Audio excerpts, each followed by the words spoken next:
Gold trusted gold buyers మీరు తాకట్టు పెట్టిన బంగారాన్ని విడిపించి ఈ రోజు ఉన్న మార్కెట్ ధరకు కొనబడును. మొబైల్ నా దగ్గర ఉంటుంది ఎందుకంటే మా పాప నాకు చెప్తేనే నాకు తెలిసేది. ఇంటికి వచ్చి నిన్న సాయంత్రం మా సిస్టర్ని బెదిరించింది. 24 తారీఖు రోజు స్క్రీన్ షాట్లు అన్ని తీసిన. స్క్రీన్ షాట్లు అన్ని తీసి వాళ్ళ నాన్నకు పంపించాను. వాళ్ళ నాన్నకు పంపించి ఇట్లా చేస్తున్నానా మళ్ళీ ఏందన్నా మొన్ననే మాట్లాడింది. సోషల్ మీడియా దీని గురించి ఎంత తక్కువ మాట్లాడితే అంత మంచిదేమో అనిపిస్తుంది. ఈ మధ్య జరిగే సంఘటనలు చూస్తే జస్ట్ ఇంటర్ చదువుతున్నాడు. ఇంటర్ చదివే విద్యార్థి ఒక 13 ఏళ్ల బాలిక, అంటే ఆమె స్కూల్లో ఉండుంటుంది. 13 ఏళ్ళు అని అంటే 8th 9th క్లాసో చదువుతూ ఉంటుంది ఆ పాపం. ఈ ఇంటర్ విద్యార్థి అతని పేరు వచ్చేసి రోహిత్. ఆయన సోషల్ మీడియాలో అంటే ఇన్స్టాగ్రామ్లో మెసేజ్లు చేయడం, కాల్ చేయడం, ఈ అమ్మాయిని వేధించడం, అసభ్యంగా మాట్లాడడం, ఇది కేవలం అంటే 1-2 రోజులో లేకపోతే వారం 10 రోజుల్లో కాదు, సంవత్సరం కాలం నుంచి కూడా ఇట్లనే వేధిస్తున్నాడు అనేది ఇప్పుడు ఈ పాప వాళ్ళ పేరెంట్స్ వాదన. ఇప్పుడు పాప పరిస్థితి ఏంటి అని అంటే, పాపం ఈ వేధింపులు భరించలేక ఈ రోహిత్ అనే ఇంటర్ చదువుతున్నటువంటి విద్యార్థి వేధింపులు భరించలేక 13 ఏళ్ల పాప సూసైడ్ చేసుకుంది. సో ఒక్కసారి ఇమాజిన్ చేసుకోండి ఎంత భయంకరంగా వేధించాడో, ఆర్ ఎంత భయంకరమైన మాటలు మాట్లాడాడో. పాపం ఆ పాప తట్టుకోలేకపోయింది. పోనీ ఓన్లీ ఈ పాపకు ఒక్కతే తెలుసా, తల్లిదండ్రులకు తెలియదా, లేకపోతే రోహిత్ వాళ్ళ తల్లిదండ్రులకు తెలియదా, ఈ వేధించిన రోహిత్ వాళ్ళ తల్లిదండ్రులకు తెలియదా అంటే లేదు. వీళ్ళు ఇప్పుడు ఈ బాలిక తల్లిదండ్రులు వెళ్ళి రోహిత్ వాళ్ళ తల్లిదండ్రులతో మాట్లాడడం, మీ కొడుకు ఇలా చేస్తున్నాడు, మా అమ్మాయిని వేధిస్తున్నాడు, మీరు కంట్రోల్లో పెట్టుకోండి అని ఒకటో వార్నింగ్. కొన్ని రోజుల పాటు ఇంకా ఏమీ అనకుండా అట్లా ఉన్నాడు. ఆ తర్వాత మళ్ళీ కుక్కతోక వంకర అంటారు కదా, ద సేమ్ థింగ్ అనమాట. మళ్ళా ఈ విద్యార్థి అగైన్ ఆ పాపను వేధించడం స్టార్ట్ చేశాడు. ఇంకా లాభం లేదనుకొని పోలీస్ స్టేషన్లో ఫిర్యాదు చేసిండ్రు ఇప్పుడు ఈ బాలిక తండ్రి. అప్పుడు పోలీసులు మేము చెప్తాము, ఓకే వాళ్ళ తల్లిదండ్రులతో మేము మాట్లాడతాము, పిలిపించి మాట్లాడతామని అన్నారు. ఆ తర్వాత పిలిపించి కూడా మాట్లాడినట్టుగా కూడా చెప్తున్నారు. ఎవరిని, ఈ పిల్లగాడు ఎవరైతే ఉన్నారో రోహిత్ అనే అబ్బాయి ఎవరైతే ఉన్నాడో అతనితోని, ఆ తర్వాత తల్లిదండ్రులతో. సో కౌన్సిలింగ్ చేసి పంపించిండ్రు. వార్నింగ్ ఇచ్చారా లేకపోతే భయపడిపోయేలాగా ఇచ్చారా లేదా అనేది తెలీదు. అగైన్ మళ్ళా ఒక 15 రోజులు, నెల రోజులు, 2 నెలలు అంతే. ఆ తర్వాత ఇప్పుడు నిన్న మొన్న ఒక 2 days బ్యాక్ ఈ రోహిత్ అనే అబ్బాయి మాటలు అత్యంత ఘోరంగా మాట్లాడడం, నైట్ పూట ఫోన్ చేయడం, అమ్మాయితో అసభ్యంగా మాట్లాడడం, ఇవన్నీ చేసేసరికి మళ్ళీ వీళ్ళు ఏం చేశారు అంటే, మళ్ళీ ఇంకా లాభం లేదనుకున్నారు. రోహిత్ తల్లిదండ్రులకు కాదు, ఇంకా డైరెక్ట్గా వెళ్ళి పోలీసులకే చెప్పినటువంటి పరిస్థితి. 2 రోజులు అవుతోంది. పోలీసులు మేము చర్యలు తీసుకుంటాం, మైనర్ కదా మేము ఎక్స్ప్లెయిన్ చేస్తాం, ఏదేదో సంథింగ్ చెప్పినట్టున్నారు. ఆ తర్వాత పెద్ద యాక్షన్ లేనట్టుంది. తీరా చూస్తే ఏమైంది, చెప్పినా ఏ యాక్షన్ ఉండట్లేదు. ఇతని వేధింపులు ఎక్కువైపోయాయి. ఈ రోహిత్ అనే అబ్బాయి ఇప్పుడు ఈ బాలికను వేధించడం మరీ భయంకరంగా మారిపోయింది. ఇంకా తట్టుకోలేకపోయింది, అవన్నీ తీసుకోలేకపోయింది. కేవలం 13 సంవత్సరాల బాలిక ఏం తీసుకుంటుంది, మానసికంగా కుంగిపోయినటువంటి పరిస్థితి. సో అటు పేరెంట్స్ ఇన్వాల్వ్ అయినా వినట్లేదు, ఇటు పోలీసులు చెప్పినా వినట్లేదు. ఇంకంతే, ఇంకా ఎవరు చెప్పినా వినే పరిస్థితి లేదు. కాబట్టి ఇంకా నేను ఈ బాధ తట్టుకోలేను అనుకుందో ఏమో కానీ తీరా చూస్తే ఆమె సూసైడ్ చేసుకున్న పరిస్థితి. ఇప్పుడు ఇక్కడ తప్పు ఎవరిది అంటే, బాలిక పాపం 13 సంవత్సరాలు మాత్రమే, ఆమె మానసికంగా కుంగిపోయింది, ఆల్మోస్ట్ కుంగిపోయినట్టే లెక్క. అంటే పేరెంట్స్ ఇన్వాల్వ్ అయినా, పోలీసులు ఇన్వాల్వ్ అయిపోయినా ఇంకా ప్రాబ్లం సాల్వ్ కాకపోతే ఇంకెవరితోనవుతుంది? ఇంకా వేరే చాయిస్ లేదు. ఇట్లనే నేను వేధింపులకు గురవుతా, ఇట్లనే ఇంకా నాకు జీవితమే లేదు, పూర్తిగా నన్ను ఇంత ఘోరంగా మాట్లాడుతున్నాడు, వేధిస్తున్నాడు, అయినా ఆయన మీద చర్యలు ఉండట్లేదు, ఏంటి అనుకుందో ఏంటో కానీ పాప సూసైడ్ చేసుకున్న పరిస్థితి. ఇప్పుడు శిక్ష ఎవరికి? అమ్మాయి తల్లిదండ్రులకు.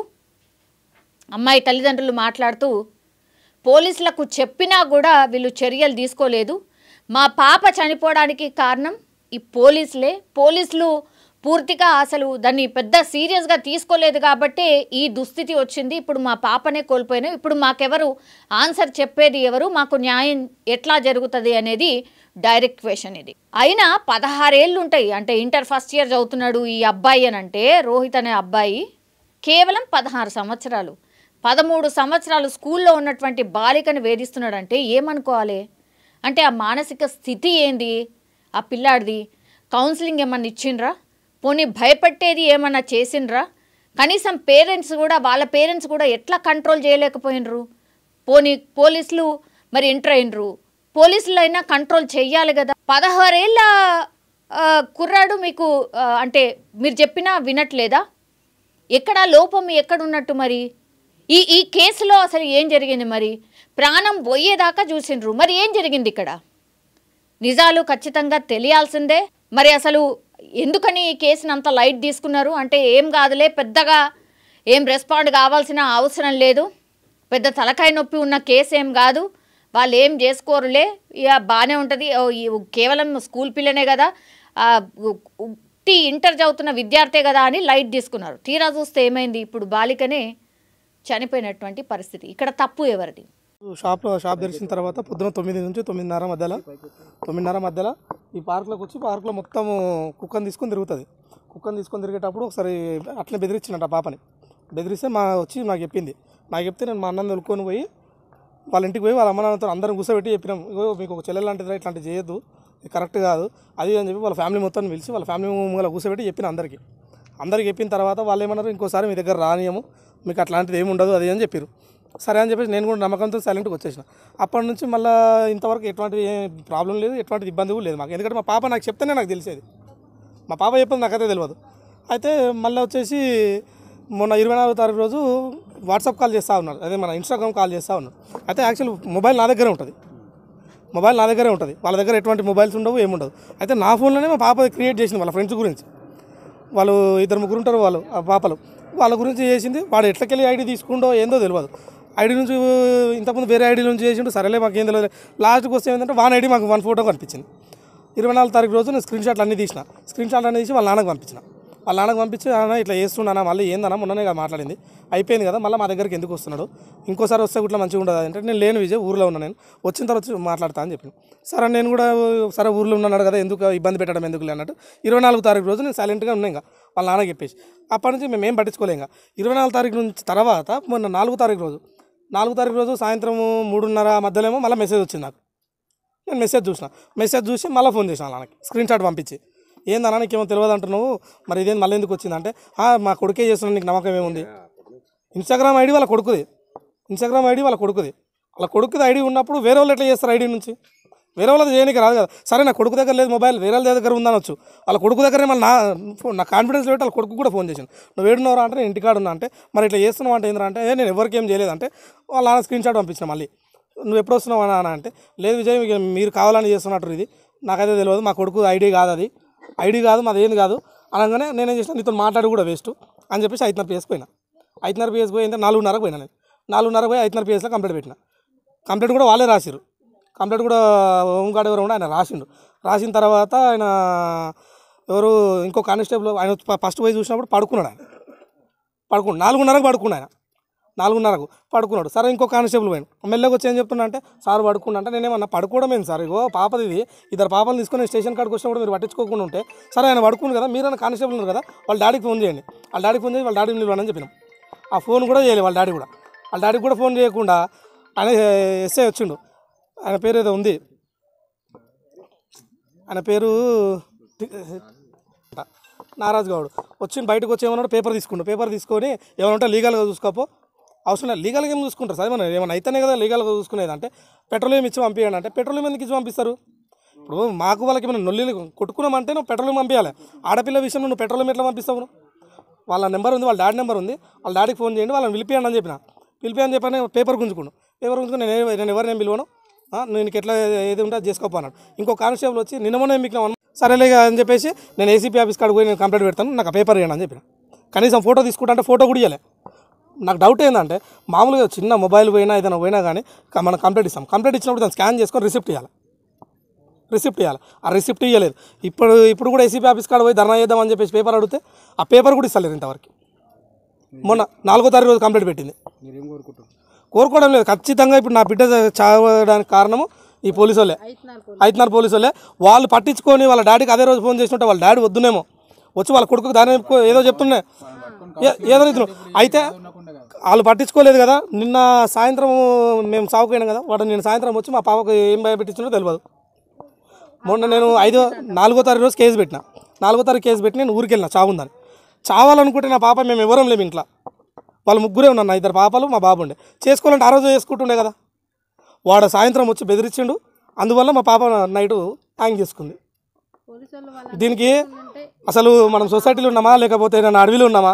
కనీసం కొట్టుకున్నారు అని ఇప్పుడు ఎవరైనా కొట్టుకున్నారని తెలిస్తేనే పోలీసులు వెంబడే పిలుస్తారు. ఎందుకు? దానికి డబ్బులు వస్తాయనా? కాంప్రమైజ్ చేసుకుని డబ్బులు వస్తాయి. ఇట్లాంటి దానికి డబ్బులు రావు. డబ్బులు రానప్పుడు పట్టించుకోరు. అదే ఇది కనీసం మానవత్వంతో అరే ఇట్లా పాపలు 2 ఎడవిలను తీసుకొని పోలీస్ స్టేషన్కి వచ్చిండే, మరి ఎందుకు వచ్చిండు వాడిని పిలిపిద్దాము లేకపోతే వాళ్ళ నాన్నకు ఫోన్ చేద్దాము అని మాట్లాడాలి. కానీ నువ్వు కేసే తీసుకోకుండా నువ్వు పట్టించుకోకుండా ఇలా ఒక నిండు పాలన తీసినట్టే కదా. ఖచ్చితంగా జాబ్ అయితే పోవాల్సిందే. మేమైతే ఇదే ఊకోము. బాడీ రాగానే ఏసీపీ ఆఫీస్ కాడికి తీసుకొని పోతాం. ఆడ ధర్నా చేస్తాం. ఖచ్చితంగా రోడ్డు మీద ఖచ్చితంగా ధర్నా చేస్తాం.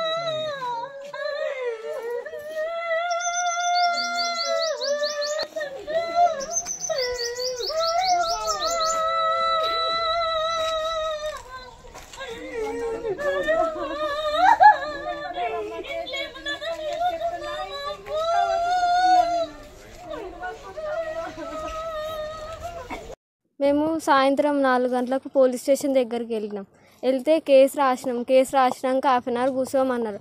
ఆయన రెస్ట్ తీసుకుంటున్నా అని చెప్పారు. ఇక మేము ఆగినాం. తర్వాత ఆయన బయటకు వచ్చినాక మా డాడీ అడిగితే ఇంకా పట్టించుకుంటలేరు అంటే మీరు వెళ్ళి లీగల్గా చూసుకోరి, మాకు సంబంధం లేదు ఇది అని అన్నారు వాళ్ళు.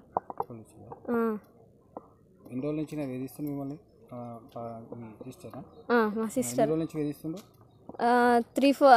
ఫస్ట్ 6 months నుంచి అప్పుడు చెప్పినాము. చెప్తే ఇక వాళ్ళ డాడీకి చెప్పినాం. వాళ్ళ డాడీకి చెప్తే మేము చూసుకుంటలే అన్నాడు. మళ్ళీ ఇక మొన్న ఇన్స్టాగ్రామ్లో టార్చర్ స్టార్ట్ చేసిండు. అది ఇట్లా అని మెసేజ్ పెట్టిండు. ఇంటికి వచ్చి నిన్న సాయంత్రం మా సిస్టర్ని బెదిరించిండు. నిన్న సాయంత్రం మా సిస్టర్ని బెదిరించిండు. నిజంగా ప్రస్తుతం ఉన్నటువంటి సమాజం దేనికి ప్రయారిటీ ఇస్తుంది? ఆర్థిక సంబంధాల చుట్టూ మాత్రమే తిరుగుతుంది. మళ్ళీ ఎన్నికలంగానే చాలా విరక్తి కలుగుతున్నాం. మంచి అనిపిస్తుంది కదా. లేడీస్ కూడా ఛాలెంజింగ్ జాబ్స్ చేసినప్పుడు చాలా బాగుంటది. ట్రాఫిక్ అసిస్టెంట్స్ గా నియమించిన ట్రాన్స్జెండర్స్ అందరితో సాల్యూట్ చేయించుకుంటున్నారు. ఫుడ్ డెలివరీ ఇవ్వటానికి వెళ్ళినటువంటి డెలివరీ బాయ్ అనిల్ పై కళ్ళ ముందు